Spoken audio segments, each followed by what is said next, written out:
We have Mrs. Ayagogo Dimowo. She's the founder and director of Irisfield School, Port Harcourt, Rivers State, Nigeria. She's the heart and driving force behind the school, a vibrant preschool and primary school where children are inspired to learn, grow, and thrive. With a deep passion for education, she has spent her life making sure that children not only gain knowledge but also feel valued, understood, and supported.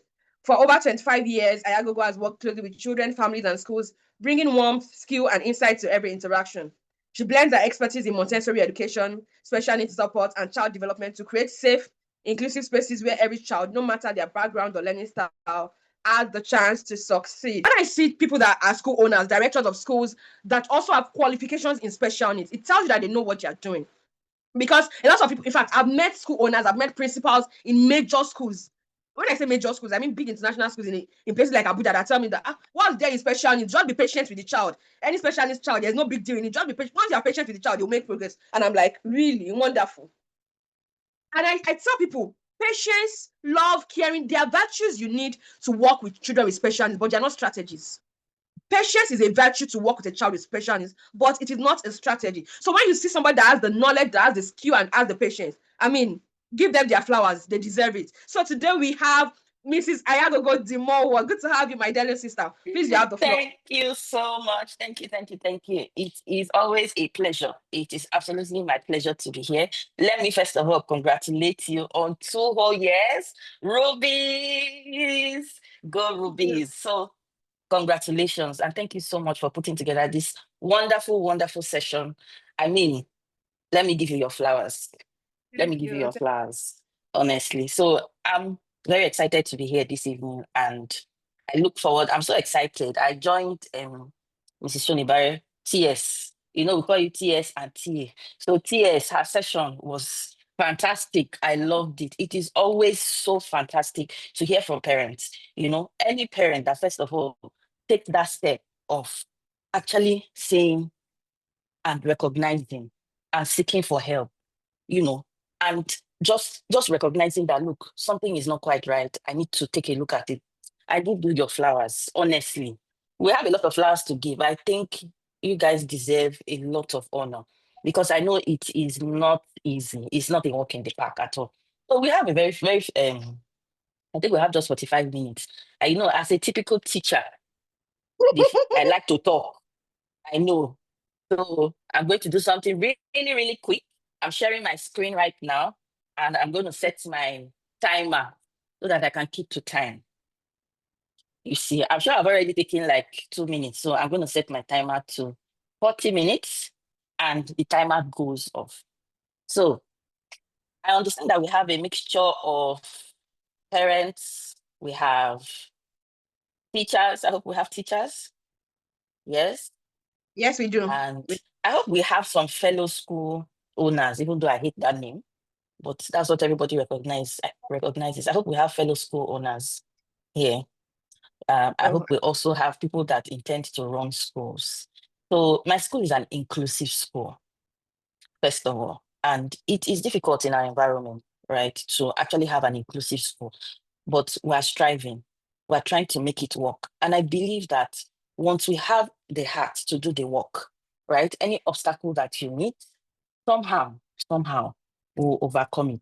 And that's why it's important to join a community where you meet like minds. So, in fact, I hope I can be an honoring member of what was it called? Your you're group. Please, I would love to be a member, honestly, and contribute to that wonderful idea. Thank you so much for that. So quickly, let's talk about independence. What is independence? So I'm going to give a very narrow definition, straight to the point, to what we are doing today. Independence is simply the ability of an individual to perform life skills successfully by applying the necessary functional skills without relying heavily on others. In fact, without relying on others. But I like this word heavily. You know, once you rely on somebody to do something for you, you are giving away part of your independence, whether you like it or not. A typical one that I see every day with a lot of us moms, when we force feed our children. You know, you see a mom, it has a 3-year-old or a 4-year-old who should be able to hold or attempt to hold a spoon. And out of convenience for most of us, out of time, we want to be quick. We just want to get it done. We pick up the child, put the child on our lap, and then we shove the food inside. Shove the food. And then the child is full. And then we drop the child. We have fed the child. The child's basic need has been met. But we have also taken away the child's independence. I want us to take a minute to think about that. It's something very simple, but it's also something very profound for that child. So when a person can combine the skills that the person needs to live life successfully, and I'm not just talking about in one setting, but in different settings. So for instance, a child that can carry out an activity at home and then gets to school and the child cannot carry that activity. Is that child independent? If a child can carry out an activity in school, but then the child gets home and we can't see it, or maybe the child goes into the community, or the child goes to church, that is where we say that they begin to demonstrate true independence. So there are two things that I want us to remember in this. One is life skills, and the second one is functional skills. Yes, they are both skills, but later on in this presentation, we are going to see the differences and we're going to have a little game. So I'm not going, well, maybe I should apologize. As a teacher, I like an interactive class and we are here to learn, are we not? So please feel free to raise up your hand, make a comment, and we're going to be looking at some case studies just in between. And I would love our input because I find that when you're part of the class, you learn better. And I'm here to give you your independence. I'm not here to spoon feed you, right? I'm here to give you your independence. Let us practice what we preach. So, to those of us that work in schools, a school environment that does not encourage independence will produce children that live in the world, but they will lack real world survival skills. These children, if we look at the larger world, especially for those maybe that have grown up, a lot of us I find that have young children that have learning challenges. We are so engrossed in the now, with the challenges that we face with the children now. And this is not making that challenge look small or anything, that we forget that your 4-year-old is going to be 5, and then 6, and 7, and 18, and a full grown man, and 40, and 50, and 60. And the truth is that a lot of us parents are not going to be here for some of our children when they get to those ages.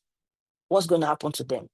That is why it is important that we strive to give them as much independence as we can. And that is why it does not lie only with the parents, but also with the school. And that's why I've brought the school environment to the forefront. A school that does not encourage independence, that child that is a child today, an adult tomorrow, must find employment. Are we setting that child to struggle or to have the best options? Will they continue depending on family or support workers for daily living, especially for tasks that they can do by themselves? Inadvertently, they will experience low self-esteem. And sometimes you see where we're all going to get old.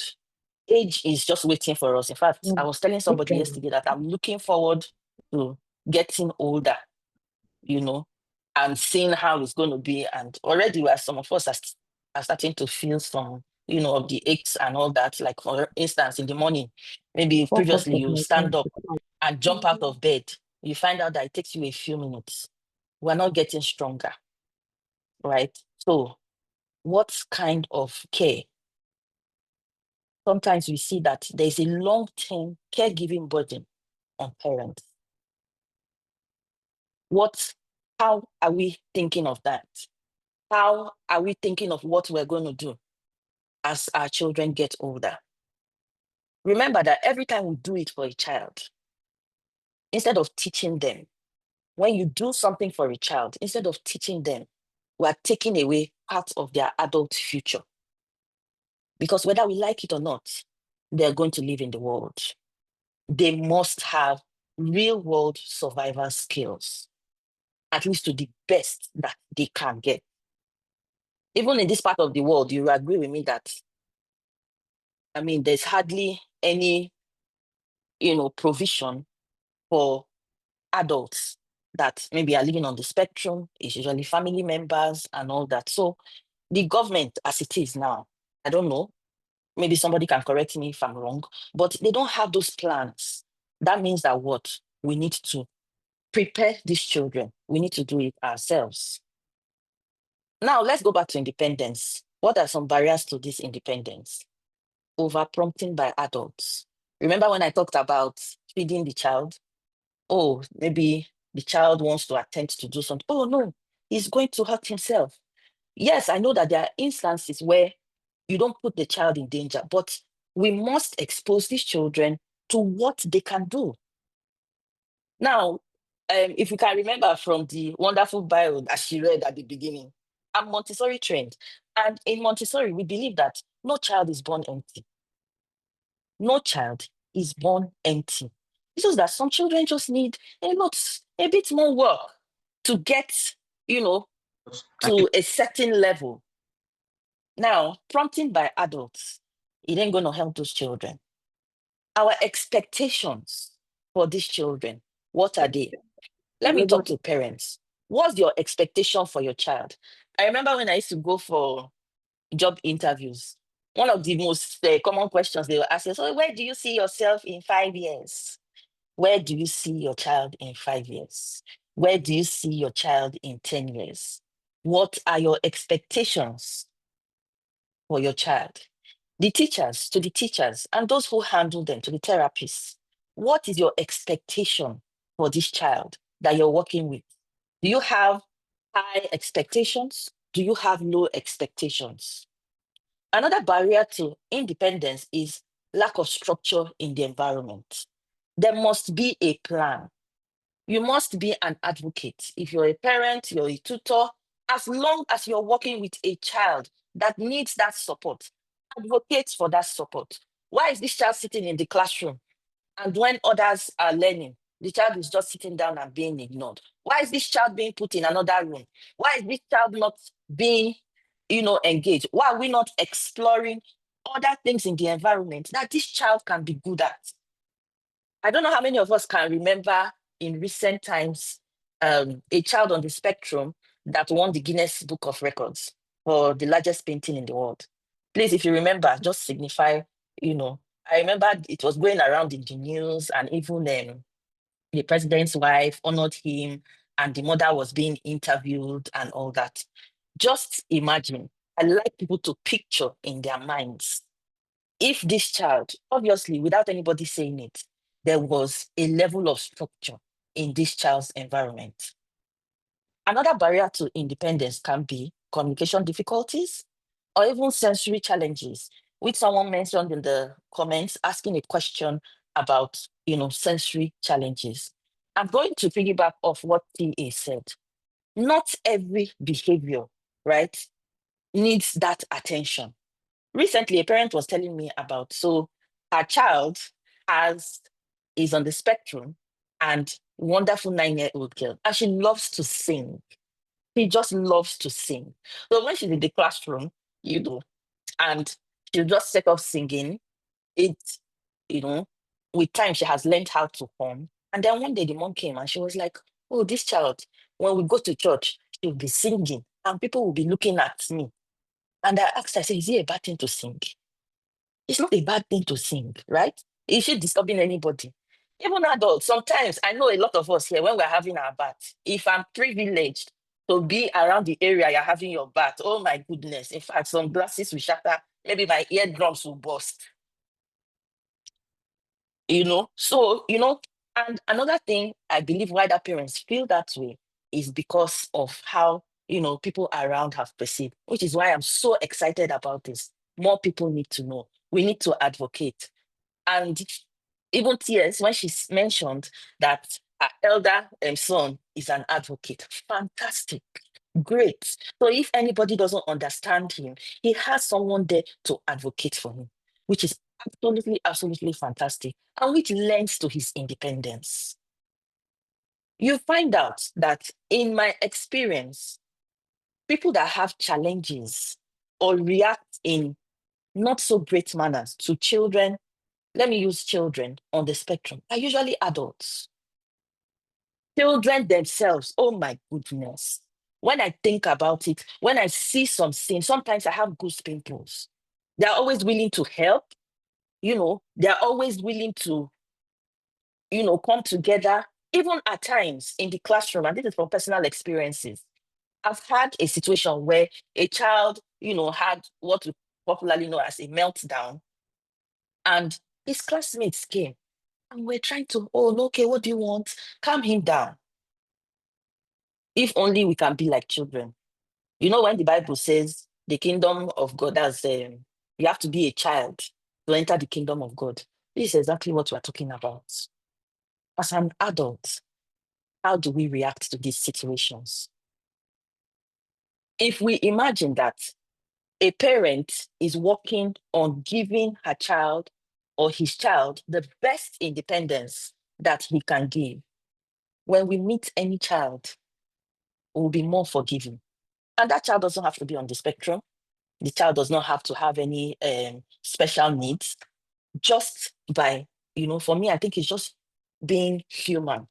So let's quickly look at a case study. I don't know if anybody has any questions. I'll quickly read it. And please, I want some interaction here. So Daniel, a fictitious learner, Daniel is a 7-year-old boy in primary 2.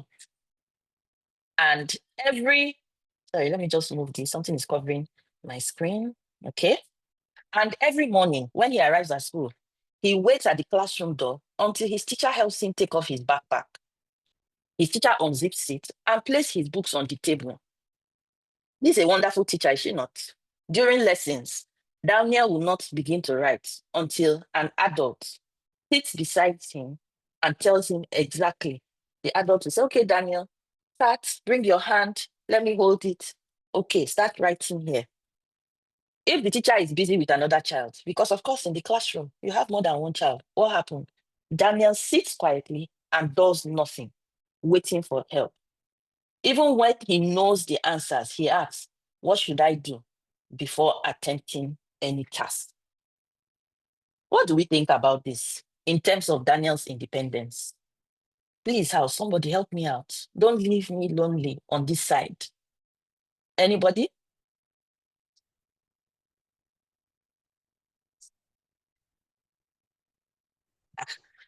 Okay, I think I saw something. Someone said over independence.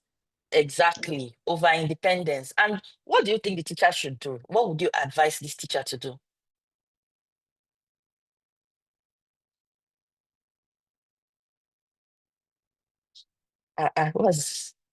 Did I start calling names? Okay, I see this beautiful name, Enobong. You can't hide. Enobong, if you had the opportunity to give this teacher some advice, what advice would you give the teacher? Okay, someone said learned helplessness. Someone said teach the child independence. How do you teach the child independence? Do we go to the board and write independence? Today we're going to learn about independence. You should show him how to do the task and encourage him when he does it correctly. Absolutely. Teach the child what to do. Great. Fantastic. Put strategies in place. Wow. Encourage him to do things on his own. Prompt the child on what to do. Somebody was raising their hand. I saw that. Tuki, would you like to speak to this real quick? Teach him on how to do the task. Model how to do the task. Thank you so much, teacher. Yes, I come across Mercy. teaching. Yes. Please go ahead. Someone was speaking. Yes, I was speaking. Okay, please go ahead. I was saying the teacher should teach the child the prompt method and know when to fade her prompts so that the child will get to the independent stage. Like from what we've been learning, that there are stages before the child will get to independence. The teacher must have known how to give the child full prompts, like, okay, when you come, take your books, keep on the desk, sit.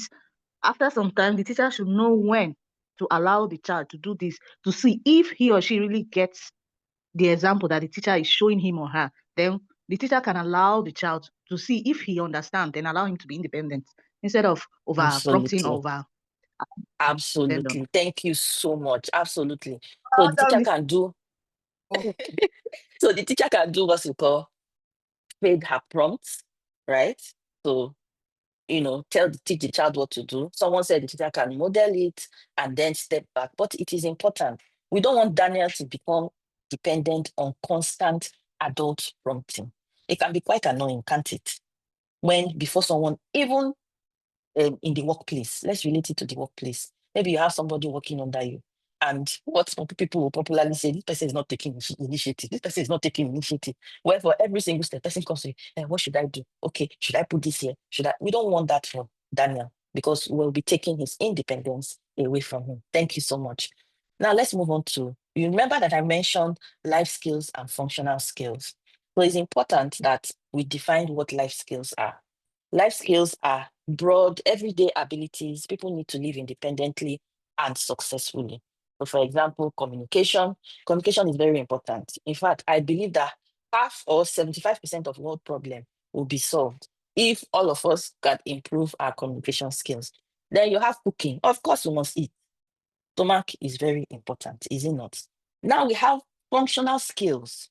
Functional skills are specific teachable parts of life skills that can be directly practiced, measured, and then generalized. So you can practice them, you can measure how well or how fast those skills are being acquired, and then you can generalize them. Generalization means what? Remember, I mentioned a child showing a skill in school, and then at home, the child is unable to show that skill. But if a child learns a skill and that child is able to carry it out in all the settings that he finds him or herself, be it church, be it at home or school or social gatherings, then we say that that has been generalized. Now, by breaking down life skills into functional skills and resisting the urge to take over, resisting the urge to want to make that child dependent on us, we give children a chance to succeed. So think of functional skills as the building blocks of life skills. And of course, let's build. So we want to cook a simple meal. I've already given us expo here. I'm going to stop this my share. We want to cook a simple meal, right? And that is our life skill. And we want to break it down into functional skills. What do we think are the things that the child needs to know in order for the child to carry out this life skill? So I'm going to start. Like, one thing that I personally, as a parent, I would like to teach my child is he should be able to differentiate between sour and sweet taste. Do you know you can teach a child that? Yes. Would anybody else like to add? You can also drop it in the comments section if we are too shy to speak. But I would love for people to just, speak up and tell us what are some of the skills. If you want to teach a child, give a child cooking skills, what are some of the things that we would have to, take like tasks that will good, hot and cold, fantastic, dirty and clean. So the child has to have that skill of washing their vegetables, right? Who wants to eat? Just imagine someone goes to the market, buys vegetable, brings the vegetable home and cuts it, does not wash it and put it in the pot for us to eat. All our teeth will just be going crack, crack, crack with all the sand and the stone. Okay, twilight therapy. Yes, can you unmute yourself? Thank you. Yes, hi. Yes. Thank you so Hello. much. I really, really enjoyed the seminar. Really, really nice. I was just Fantastic. saying, washing their hands first. I think that's one of the first things that you do with the child, teach them how to wash their hands and prep for the meal that they are going to be Absolutely. cooking. Yeah. Absolutely. You see, something so simple, we take it for granted a lot of times. So I'm going to go back to my Montessori background, where it says that adults, when we're looking at a process, we look at the end process. We want to start the job and want to finish it. But for children go through the steps. And that is why a good example is if I give an adult to wash his or her some plates for me, that adult is going to get the plate, put it in the sink, wash it, make sure it is clean, and put it on the plate rack. But if you give, assuming a 5-year-old or a 6-year-old, oh my goodness, they first of all play with the water, make soap suds, see whether the bubble will float or it will sink, and all that is a process for them. And whether you like it or not, they are learning. They are learning as they are doing all these things. Now, someone said harmful tools like knives, how should it be handled? So remember that I said that one of the barriers to independence is not creating a structured environment. You are aware that we have blunt knives. We have blunt knives. You might not be able to get them like in the open market, but you can get them. They can cut things like banana. They can cut things like bread, some soft foods. Sometimes they can even shred vegetables, right? But there are tools. The important thing is that you are giving that child independence. Now, cooking, there's nothing wrong with a young child. He wants to eat banana. Instead of, and maybe he wants to cut it up, or he wants to put, what's this thing, jam on the bread. Why not teach this child how to do this instead of waiting for the child to request? And then sometimes, in fact, a lot of times you find out that from meltdowns and tantrums are as a result of them not being able to communicate, or the person that they are communicating to not being able to understand what they are trying to communicate. But if we have taught them how to either request or even go ahead, okay, so I'm hungry, I want to drink water. Teach me how to open the door. Teach me how to get water safely from the fridge. Remove things that are going to hurt me, that I could injure myself with, as much as possible. Remember that when you have met one autistic child, you have met only one autistic child. And please be mindful of the fact that whatever will work for A does not necessarily mean that it will work for B. Remember, I always like to refer to what Tia said when she talked about not comparing your child to another child. If you find that, oh, maybe these two children are learning cooking skills, for example, and one child can cut banana, that's fine. Maybe another child can do a roll with many, things inside. That's fine.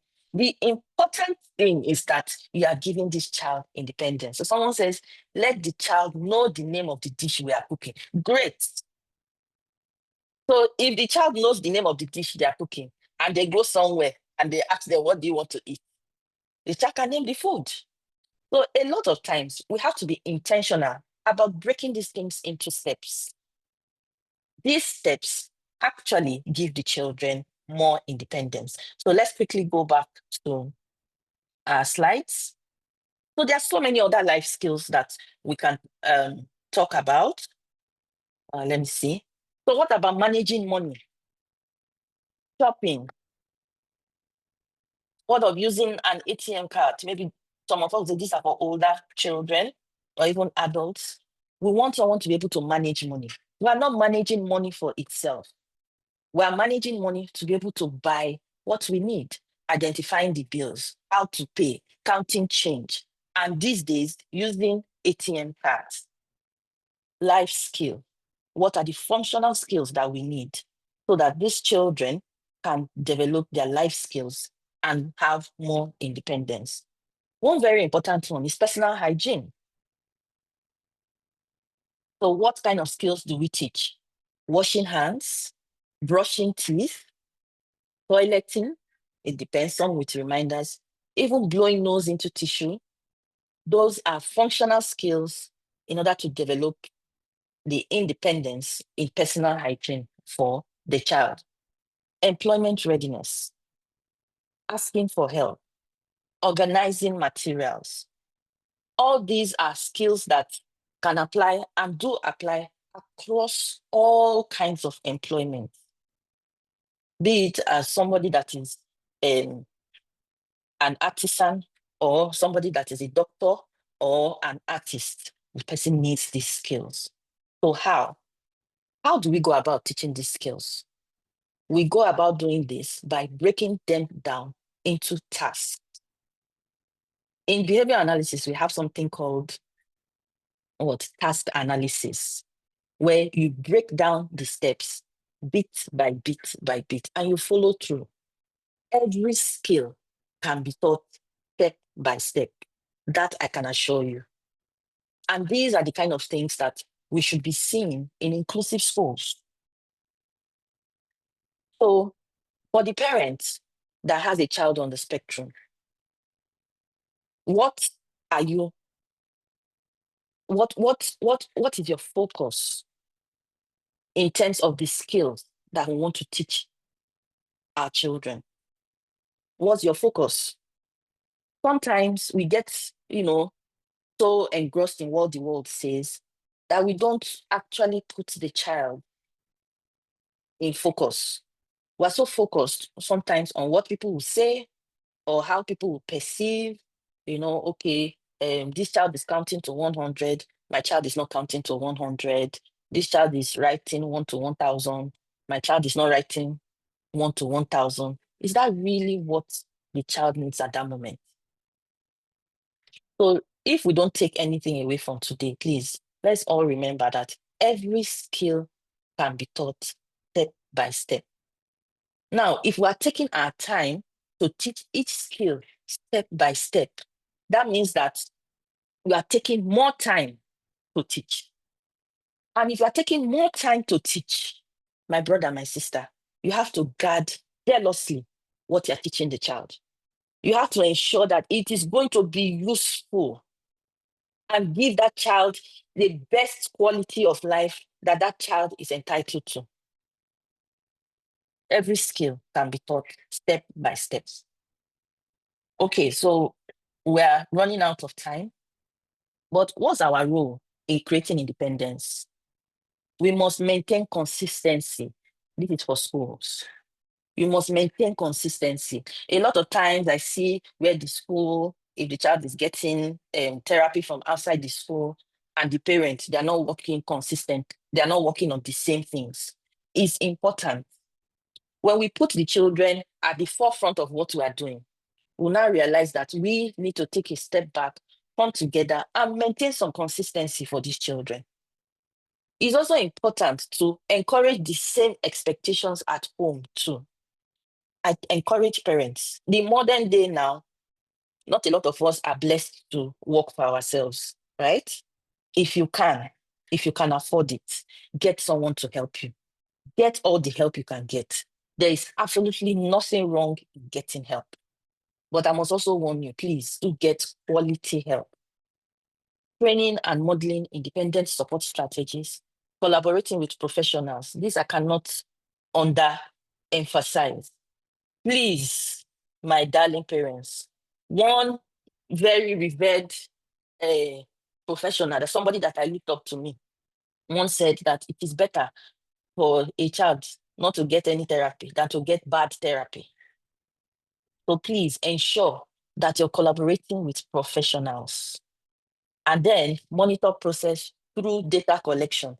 This can be quite tedious, but we must have some sort of data collection so that you can monitor progress. For professionals, it is very important. In fact, I can tell you for free that once you meet someone that is okay with your child, and the person is not presenting data to you and is not able to tell you how the child is moving from one stage to the other with some form of data. Well, so I'm going to go back to one of my favorite quotes. Maria Montessori says, never help a child with a task at which he feels he can succeed.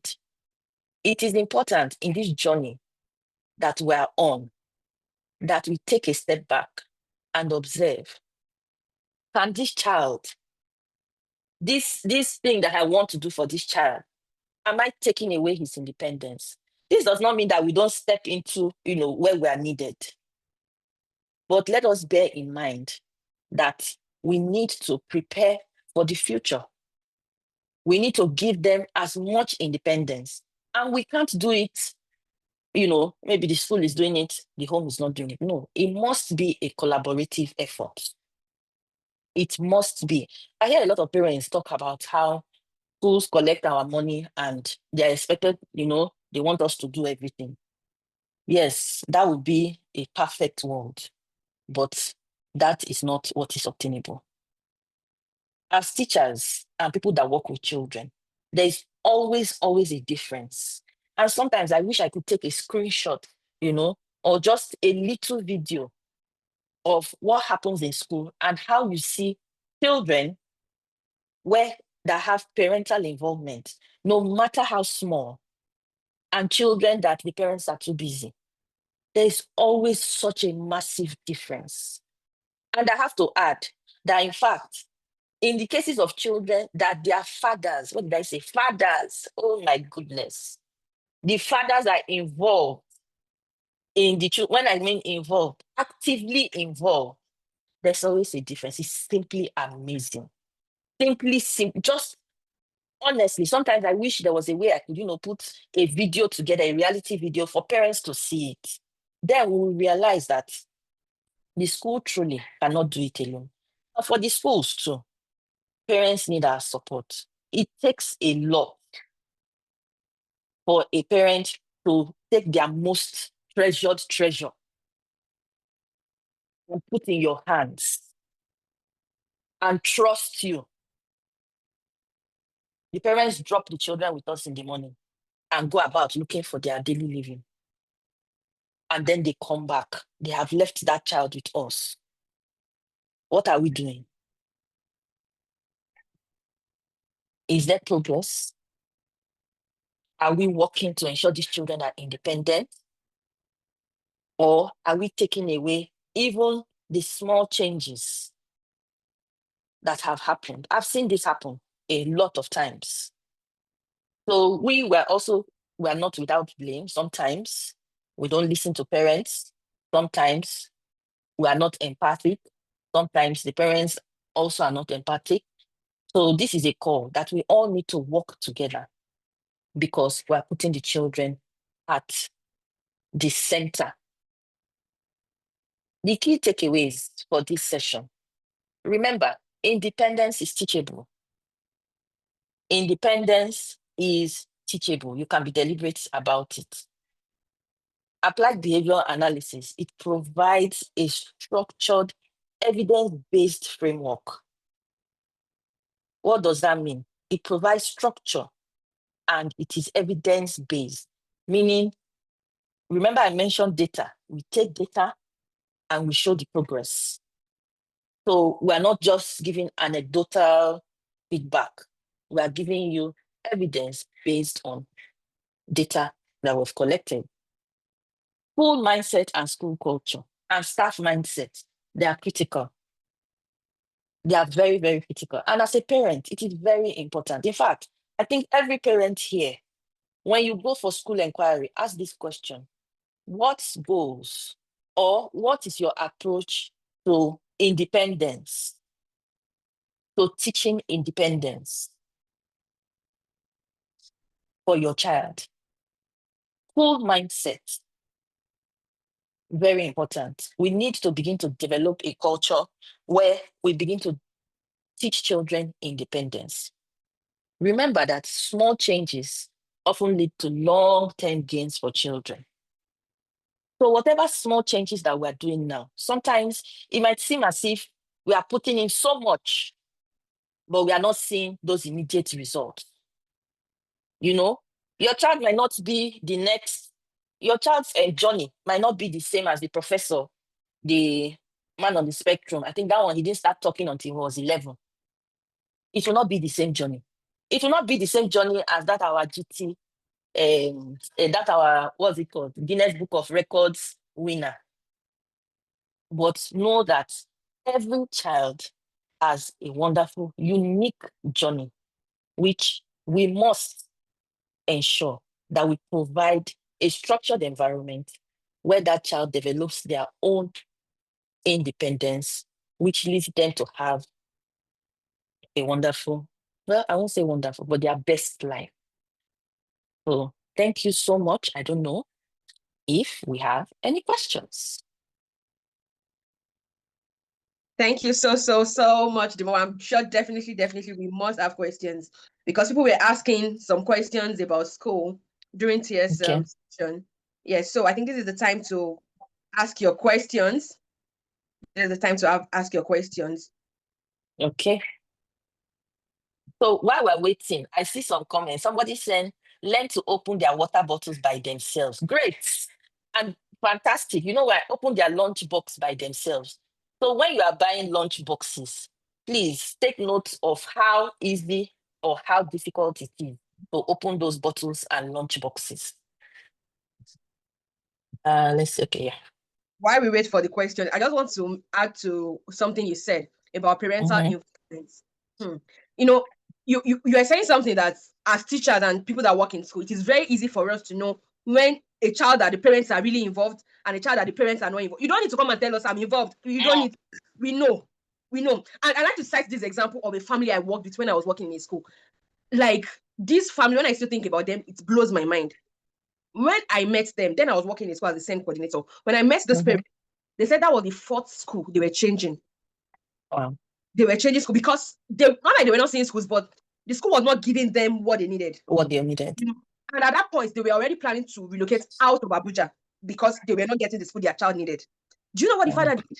The father took an indefinite sabbatical leave from work that until his child gets the independence he needs, he's not going to resume back to work.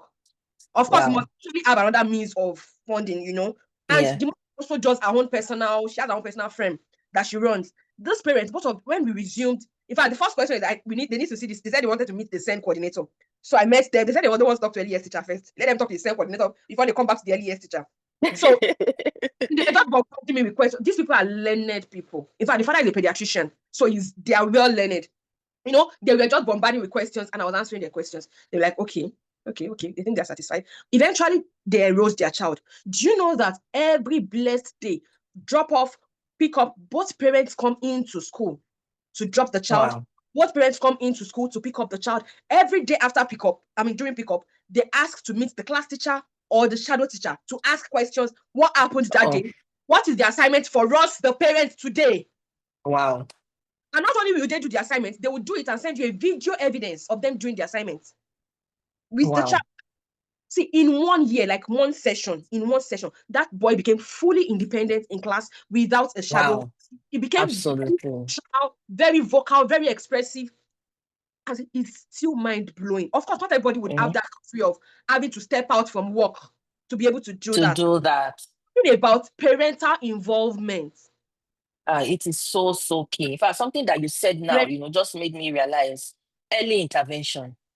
Early intervention is so key, So before I became a teacher, I used to tell people, I say, I've noticed that once a child turns 6 years, in fact, I said once a child turns 6 years old, the basic characteristic of the child is already formed. That was my layman's observation and understanding, So a lot of times I would be like, I need to put in this work. I need to put in this work in my head before the child turns 6.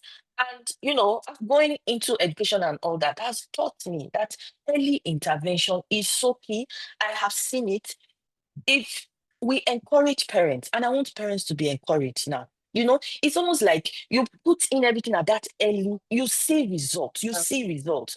But trust me, as the child gets older, it's not like it is impossible or, no, because remember that we try as much as possible not to have low expectations, right? We always try to have high expectations, but it even becomes more difficult,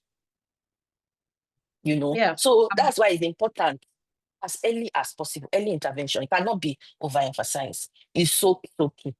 It's so key. Yes, that's wonderful. You see, early intervention is key. See, so today I was with one of our clients. Actually, she's last year during our first anniversary, we did a scholarship. We gave a 2 million scholarship to a family that could not afford therapy. So it was 100%, it was 100% free. They didn't pay anything for 1 year. Amazing. Right? So today I was with the family today, today is another anniversary. So I was with them and we had to do another reassessment to see the current level of the child and all of that. And I was speaking with the mom, and the mom was like, he said, you came into our lives when they needed it the most. Then the child was 3. And at that point, she said before then, she had actually noticed all the signs of the delay. Oh, she's even here. She said, I'm here. Wow. She said she was telling herself that, let's just wait it out. Maybe God will do. No. Wait it out. Don't wait it out. So some people were like, please now, my child is 9. Just I said it's not like we don't want to help other people, but you see, we need to pass a message. We need to pass a message about early what that child can do in 1 year. I mean, he has smashed all his milestones. He's on the level Fantastic. for his fine motor skills, for his gross motor skills, for his what other thing is that? For his cognitive skills. Fantastic. The area where he's still not meeting the milestone is the communication and the self-help skills, which is a work in progress. Progress. Absolutely. So let's quickly go back. Let's quickly go back to the chat, because at this point, it's like it's only 2 of us in this classroom. Everybody else is just looking at us. I don't know why. So let's go back. I know. So let's go back to the comment section. Somebody said, how do you identify a dominant hand in an autistic child who dislikes writing? Okay, so there are many questions that we ask. First of all, what kind of pre-writing activities have you given to that child? Is the child, okay, so when the child is building blocks or engaging in other things, you can find out which is a dominant hand. Yeah, it does not have to be only with writing. So if the child is building blocks and you see that 10 out of, or let's say 9 out of 10 times, the child is reaching out for the blocks with the right hand, what does that tell you?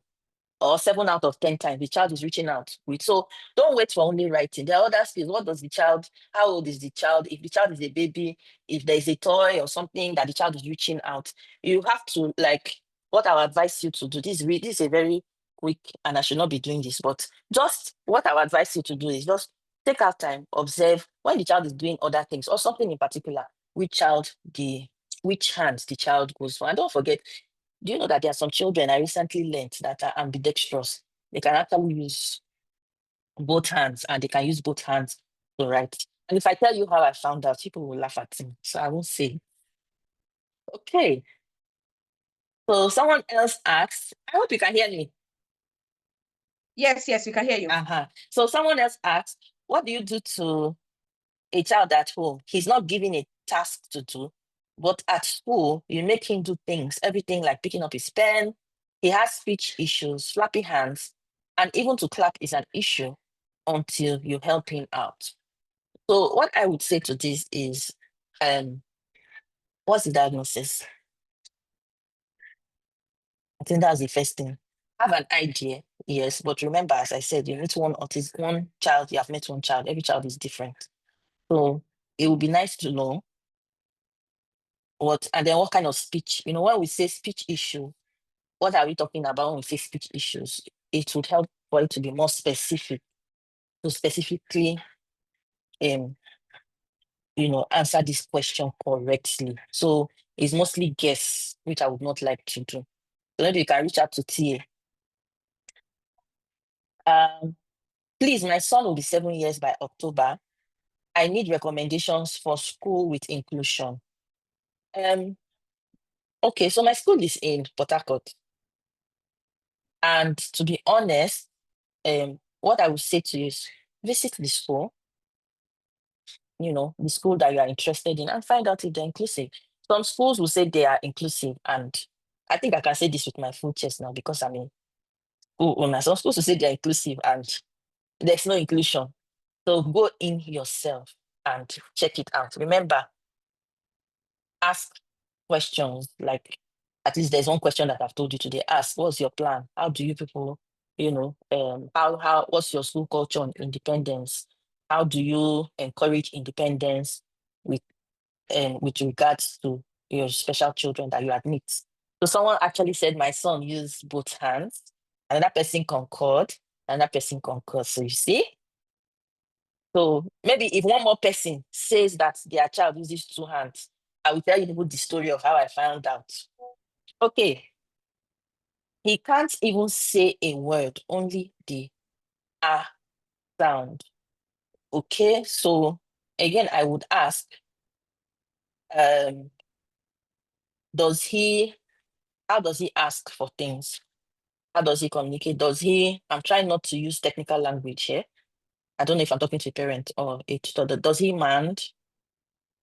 Is he able to request for things? Can he answer his name, when you call him. Remember that TS talked about when you're calling the name, not putting a verb after it. That was something she learned. Okay, most schools in my state are not inclusive. At the end of the term, oh dear, this user, oh no. Oh, we have schools in River State that are inclusive. I know of at least 2 that are inclusive. You can meet TA later, and I'm sure she'll give you that information. Yes, TA? Yes. Inclusive schools. Yeah. Okay. Okay, so your school is actually Irisfield. So, and she's also, her school is in River State. So the person asking this Yes, is River State. So I don't know the proximity of your location. exactly. So that's why we look for other, at least I know of one other, Okay. So See, if you're in the group, you can just send a message to the admin. Then fantastic. Able Abby, please, I need you to also send me a message. I need you to also Yes. send me. Somebody actually asked something for you somebody here actually wants to give you support your joining the community. You asked a question about community. Wow. Fantastic. All right. So I think so much. Okay, this person around Kubwa. Mhm. I don't for inclusive school, I don't know in Kubwa. I know in Guarimpa, I know in Life Camp. Because like Dimowo rightly said, a lot of schools claim to be inclusive, but they are not. And that's the truth, right? I know in Kubwa. I mean, no, I know in Guarimpa, I know in Life Camp. I know one at I think Buari. In fact, I think she should be here. I think I saw her message. I don't know if she's still here. She's a school owner and is at Buari. Yes, those are inclusive schools that I know. I think she had left. Okay, so Buari, I don't know how close it is to Kubwa, depending on your location in Kubwa, So you can also reach out. We'll see what we can do about that. But those questions, the more actually mentioned, are real questions you should ask. Don't let them just tell you, don't worry, we work with children with special needs. No, what do you do? How do you support? This is my child. This is what my child needs. How will you be able to support? Okay, so in Guarimpa is JLLA, Just Didn't Like Academy. This is not a paid ad. They did not pay me for it.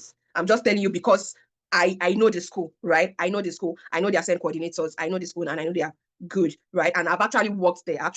So I can tell you for free. That was where I worked as a SEND coordinator. So I can tell you what has been done there. So at Guarimpa, Just Didn't Like Academy.